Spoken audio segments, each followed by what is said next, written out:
क्या हुआ?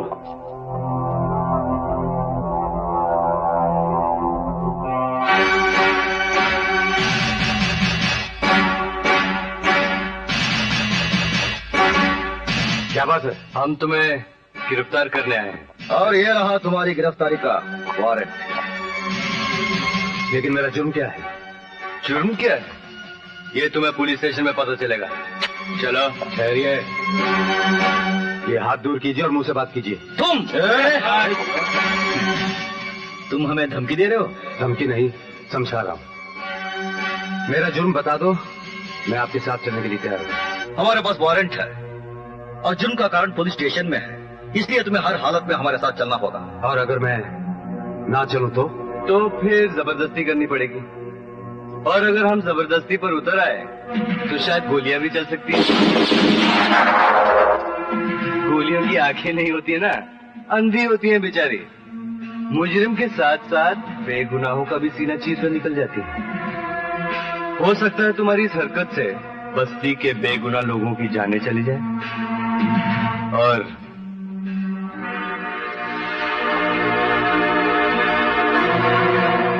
उनकी मौत के जिम्मेदार तुम होगे। इंस्पेक्टर, तुम्हें नहीं यहाँ से नहीं ले सकते। जबरदस्ती ले जाने की कोशिश करोगे तो ढेर सारी लाशों की दीवार खड़ी हो जाएगी। ठहरो, कोई आगे नहीं बढ़ेगा। मैंने कोई जुर्म नहीं किया है, इसलिए दुनिया का कोई भी कानून मुझे गिरफ्तार नहीं कर सकता। मैं बहुत जल्द वापस लौट आऊंगा। ठीक है, चलिए।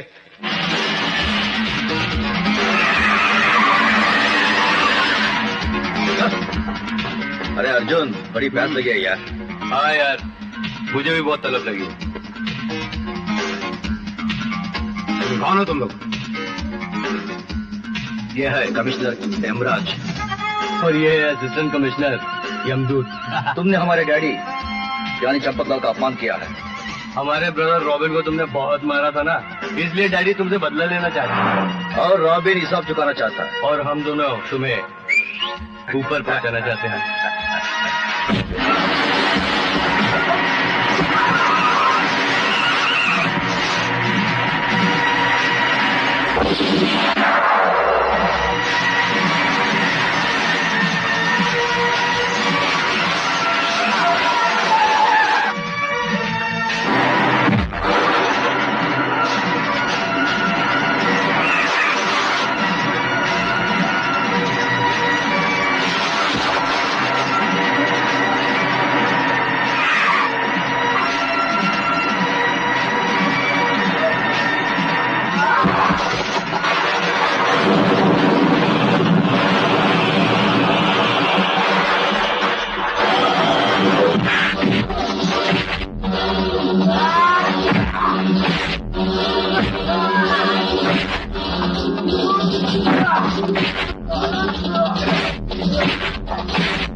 तो शिकार का पीछा करते करते तुम यहाँ भी आ पहुँचे। हमें हुक्म है, हम उसे साथ लेकर ही जाएंगे।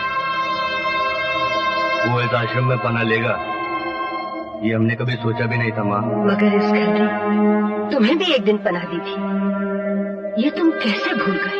ये हम कब भूले माँ? अगर हम भूले होते तो तुम्हें मनी ऑर्डर क्यों भेजते? हम तो ये चाहते हैं कि तुम्हें इतनी दौलत दे कि तुम इस यतीम खाने के बजाय एक आलीशान यतीम खाना खोल दो। क्यों बिड़ो? है? अगर मुझे तुम्हारे बारे में पहले पता होता तो मैं तुम्हारे रुपयों को हाथ भी नहीं लगाती। अतीक डाका जनी के रुपयों से जो मंदिर बनते हैं उनमें भगवान की नहीं शैतान की पूजा होती है। मगर माँ सच्चाई ये है कि जिस दुनिया में आजकल हम जी रहे हैं वही सच्ची दुनिया है। तुम्हारी दुनिया ने हमें दिया ये क्या? भूख, मकाकशी, जिल्लत। तुम्हारे ख्याल पुराने हो चुके हैं माँ। ये जमीन, ये समुद्र, ये आकाश, तुम इनके बगैर अगर जीना जानते हो तो भगवान की बनाई हुई इस दुनिया को मिटाकर शैतान की दुनिया आबाद कर लेना। तुम नहीं समझोगी माँ, इसलिए उस दिन फंक्शन के बाद हम तुम्हें मिलने नहीं आए। नहीं, तुम इसलिए नहीं आए क्योंकि तुम बेनकाब हो चुके थे। तुम इसलिए नहीं आए क्योंकि तुम्हारी असली सूरत मेरे सामने आ चुकी थी। मगर याद रखना, अपराध की जिस मशाल को तुम लिए घूम रहे हो, एक दिन उसी की आग में तुम जलकर राख हो जाओगे। वो दिन कितना बदनसीब था जिस दिन मैंने तुम दोनों हैवानों को जिंदा रखने की गलती की।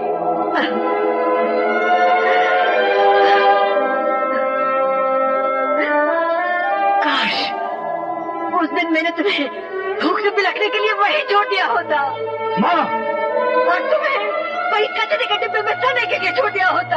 हमारे रास्ते से हट जा माँ। हमें अपना काम करने दो माँ, वो कहीं भाग ना जाए। चलो अर्जुन। रुक जाओ, तुम्हें मेरे खून की कसम। हमें खून की कसम देकर रोकने की कोशिश मत करना। हमने बहुत खून बहते हुए देखा है।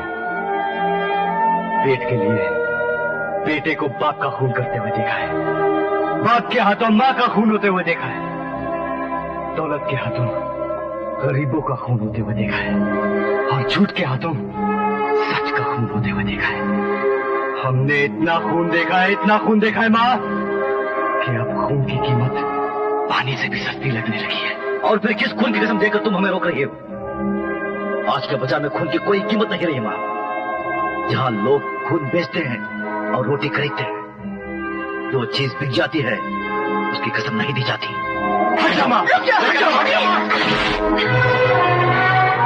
तुम खून चाहते हो, तुम इसका खून चाहते हो। अच्छी बात है, ये मेरे खून की रेखा है। पहले इसे पार करो, फिर इसका खून। आओ, बढ़ो आगे, बढ़ो आगे। अरे गोली मारो ऐसी बात को। वो औरत हमारे रास्ते में आएगी ना तो गोली मार डालेगा। अकेला खामोश, जबान को लगाम दे, नहीं तो हम तेरी जान ले लेंगे। वो हमारी माँ है माँ। अगर तूने माँ के खिलाफ कुछ बोला ना तो तेरे गले की नली काटकर गटर की नली में फेंक देंगे, समझाते? नहीं बेटा नहीं, ये तो बेवकूफ आदमी है। मार खाने के बाद इसकी अकल इसकी नाक के रास्ते बह गई है। तुम्हारी माँ को कुछ बोल सकता है? कुछ नहीं बोलेगा, इसकी मैं जिम्मेदारी लेता हूँ। कुछ नहीं बोलेगा तुम्हारी माँ के बारे में। समझा देना ऐसे। समझा देता हूँ। जो तुम आराम करो, जो आराम करो। ये लोग हमारा खाते हैं, हमारा पीते हैं, ऊपर से एक औरत के लंग को धमकी देते हैं। अबे धमकी देते? तू साला किसी दिन बीच औरत में जूते खिला देगा। इस बर्फ में बदबू है, सिंक्स। ये बर्फ नहीं है, गोबर है, जख्म के लिए अच्छा होता है। हाँ, खून बहुत बह चुका है। मैं वादा नहीं कर सकता कि मैं इसे बचा भी सकूंगा या। मैं जानती हूँ डॉक्टर साहब कि इलाज और दवाओं की एक सीमा होती है। जब दवाओं का असर खत्म हो जाता है तो दुआओं की सीमा शुरू होती है। आप अपना इलाज जारी रखिए, मैं अपनी प्रार्थना जारी रखती हूँ।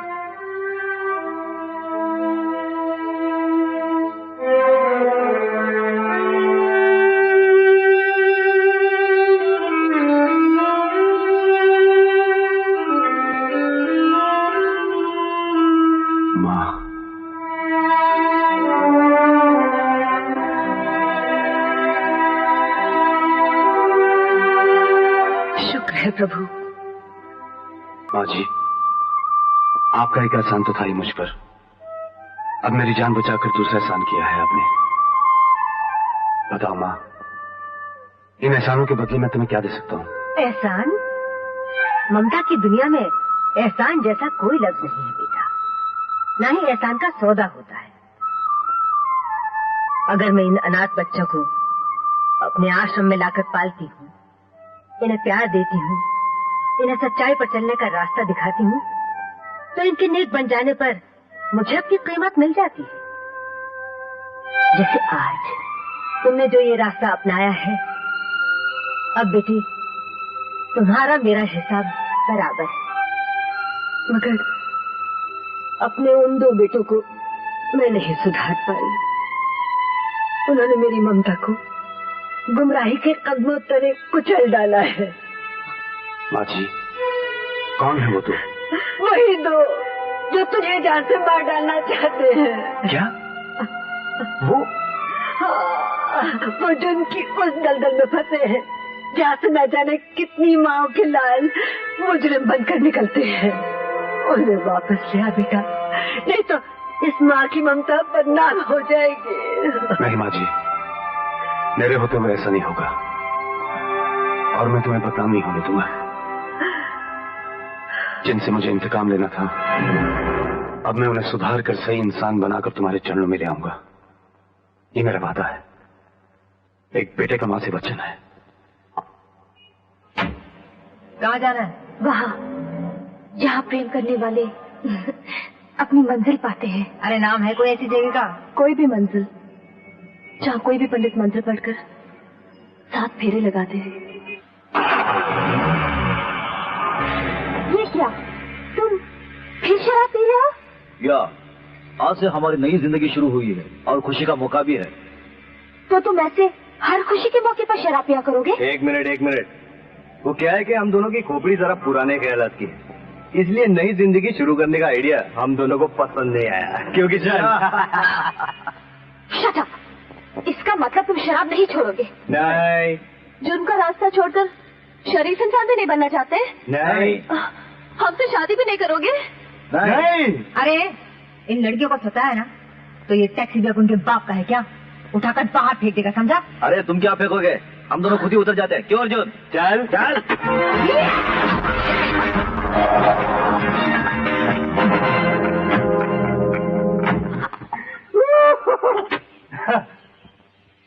तुम जिस रास्ते पर चल रहे हो उसका अंजाम मौत है। अगर कहीं शादी करते ही तुम्हें किसी ने मार डाला तो मुझे सारी जिंदगी विधवा बनकर जीना पड़ेगा। और तुम्हें पता है, अगर पुलिस ने तुम्हें जुर्म करते हुए गिरफ्तार कर लिया और उम्र कैद की सजा हो गई तो जानते हो सारी जिंदगी मुझे तुम्हारे इंतजार में बैठे रहना होगा। तो क्या हुआ, प्यार में तो कुर्बानी करनी ही पड़ती है। क्यों अर्जुन? हाँ यार किशन। अगर तुम लोग हमारा इंतजार नहीं कर सकते तो कोई अच्छी जगह ढूंढकर आत्महत्या कर लो, साला छुटकारा भी मिल जाएगा। क्यों किसान? चले गए आत्महत्या करने। अरे आप क्या ऐसी जगह ले चलो जहाँ आत्महत्या कर सके। हाँ।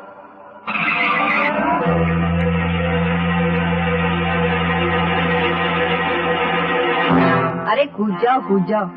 आज अगर तुम लोग इधर से कूद गया ना तो अपन भी साला तुम लोग के पीछे पीछे कूद जाएगा। क्यों, तुम्हें भी किसी ने धोखा दिया है क्या? अरे नहीं रे, अपन को धोखा दिया होता ना तो अपन उसको उधर ही थप्पड़ डालता। साला भाग गया। मर जाते ना, ऐसे ही होते हैं। औरत जात के बगैर रह नहीं सकते।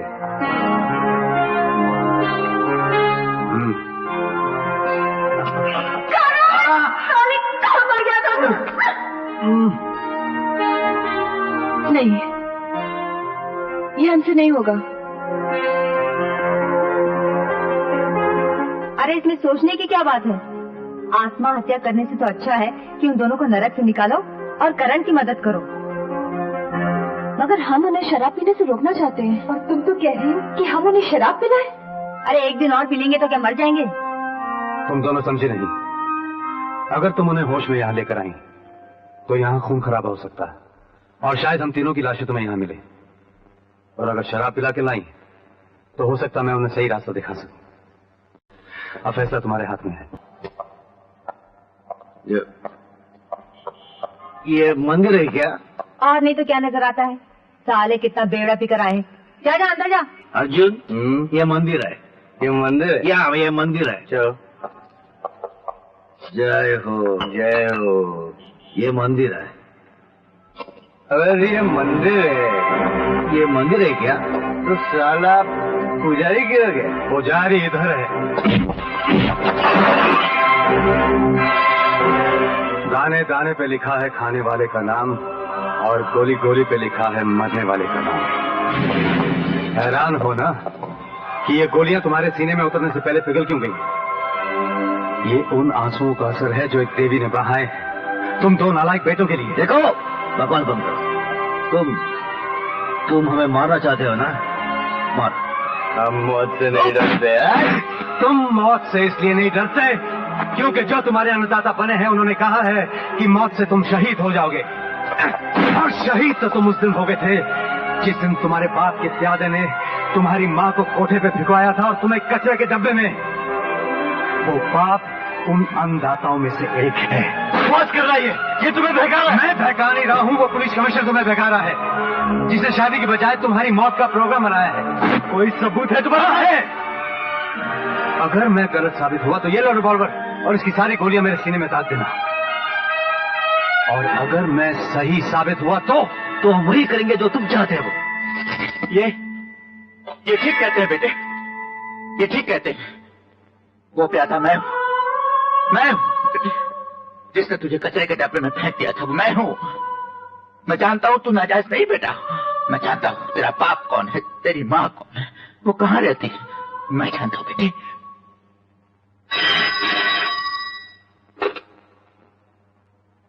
हेलो, कौन? मैं तुम्हारा वफादार कुत्ता बनारसी बोल रहा हूँ, बनारसी।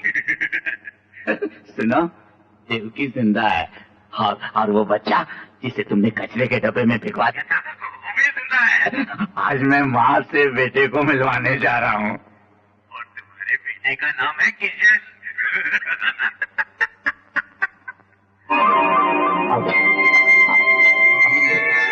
गली की उस तरफ रहती तुम्हारी माँ, ये कोढ़ियों की बस्ती बेटा। आ जाओ बेटा, मेरे हाथ से मुझे इस गंदगी से निकाल ले बेटा।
बनारसी लाल, तू आप तो यहाँ क्यों आया है? क्या इस बुढ़े बीमार जिस्म का कोई खरीदार है जिसे तू लेकर आया है? तेरी अमानत वापस करने मुझे, तेरे बेटे को तेरे वाले करने देवकी।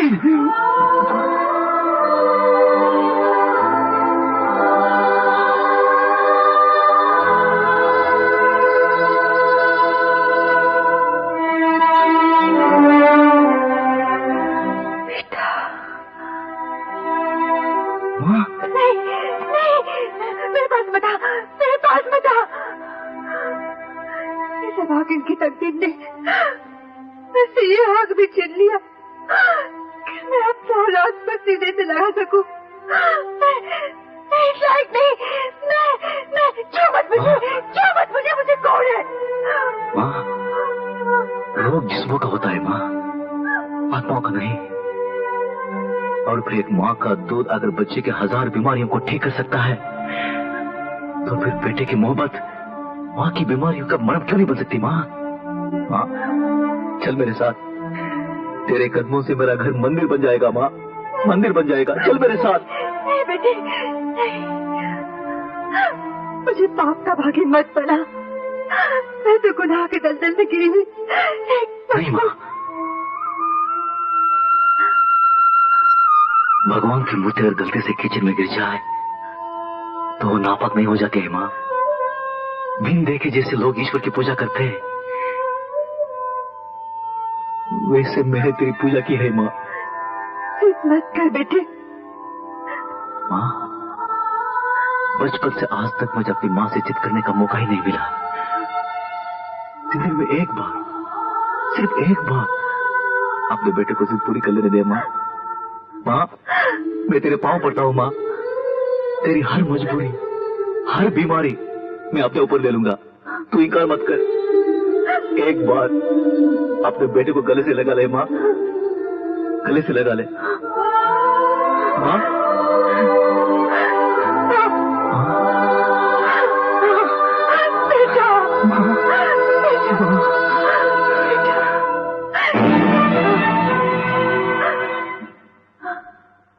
रसिकलाल, मैं तुझे जिंदा नहीं छोड़ूंगा। जिंदा? हाँ, औरतों की इज्जत के व्यापारी मैं जिंदा हूँ। ये मक्कार जो सफेद पोशाक पहने औरतों को ऊंचा मुकाम दिलाने के दावे कर रहा है, ये वही कमीना है जो आज तक खुद औरतों को पाप की जिंदगी गुजारने पर मजबूर करता रहा है।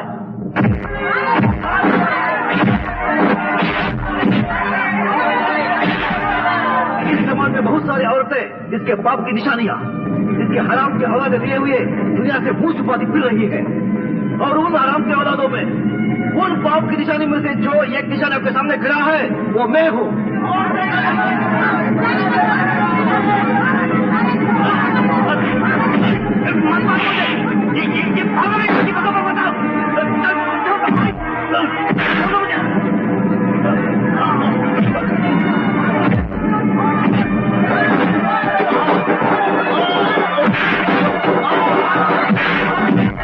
जैसे कचरे के डब्बे से मेरी जिंदगी शुरू हुई थी, आज वैसे ही कचरे के डब्बे में तेरी जिंदगी खत्म हो जाएगी।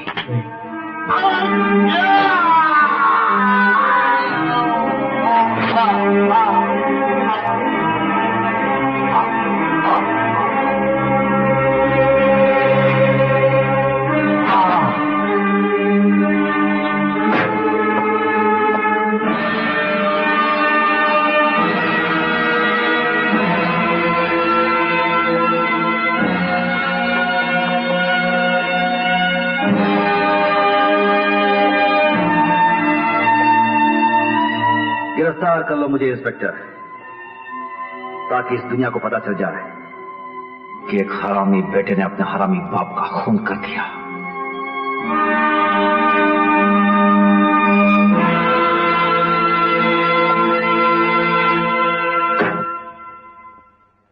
खून? कौन सा खून? मैंने तो कुछ देखा ही नहीं।